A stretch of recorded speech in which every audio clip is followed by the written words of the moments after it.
جس کے لیے آپ کے دل میں خیالات آ رہے ہیں نا یہ برباد ہو جائے، اس سے چھن جائے، آپ ہاتھ اٹھائیں اور دعا کریں اللہ اس کو خوب ترقی عطا فرما۔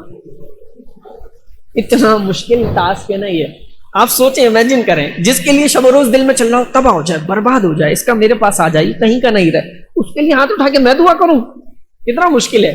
یہی تو مشکل کام کرنا ہے۔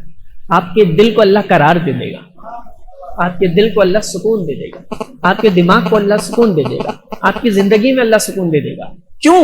یہ دیکھیں حدیث پاک سنیں، حدیث میں فرمایا مومن کو جو دعا منہ پر دی جائے سامنے اور جو پیٹھ پیچھے دی جائے، پیٹھ پیچھے جو اس کی دعا کی جاتی ہے اس کو دعا دی جاتی ہے، اللہ وہ جلدی قبول فرما لیتا ہے۔ اس کی لاجک ہے، اس کی وجہ ہے، اس کا ریزن ہے۔ کیوں؟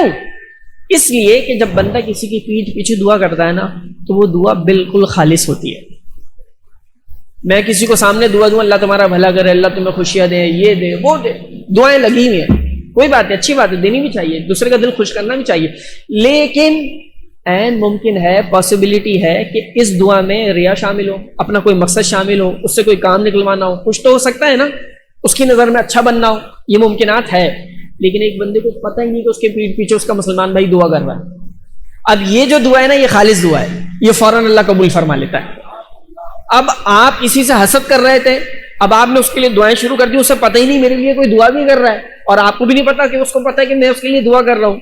تب آپ جب دعا کر رہے ہیں نا یہ دعا انتہائی خالص ہے، اور جیسے آپ دعا کریں گے اللہ قبول فرما لیتا ہے۔ چلیں اب ایک اور حدیث سنیں، بڑی پیاری حدیث، یہ آمد ہو رہی ہے حدیثوں کی میرے ذہن میں، ربط اور کڑیاں ملتی جا رہی ہیں۔ آپ حسد کر رہے تھے یا میں حسد کر رہا تھا، صرف آپ کی مثال نہیں ہے، آپ یا میں حسد کر رہے تھے، حسد میں کیا تھا؟ بڑی انٹرسٹنگ ہے یار یہ بات، سمجھ لینا آپ، سبحان اللہ نکل جائے آپ بات کو سمجھے گا۔ حسد کر رہے تھے، حسد میں کیا تھا؟ وہ چیز مجھے، اب دعا کر رہے ہیں اللہ اس کو اور دے، اور دوسری حدیث آ گئی کہ پیٹھ پیچھے دعا کی جائے گی تو جلدی قبول۔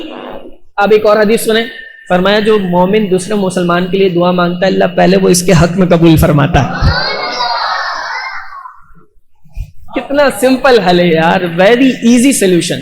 آپ کیا کریں، جو نعمت آپ حسد کے لیے چاہ رہے تھے آپ کیا کر رہے ہیں؟ آپ خالص اس کے لیے دعائیں کر رہے ہیں، اب دعا ہو رہی ہے اس کے لیے، اور جو اس کے لیے مانگ رہے ہیں آپ حسد کے لیے وہی تو چاہ رہے تھے آپ کہ اس کے پاس سے جائے میرے پاس آئے، اب آپ دعا کر رہے ہیں اللہ پہلے وہ آپ کو عطا فرمائے گا پھر اسے بھی عطا فرمائے گا۔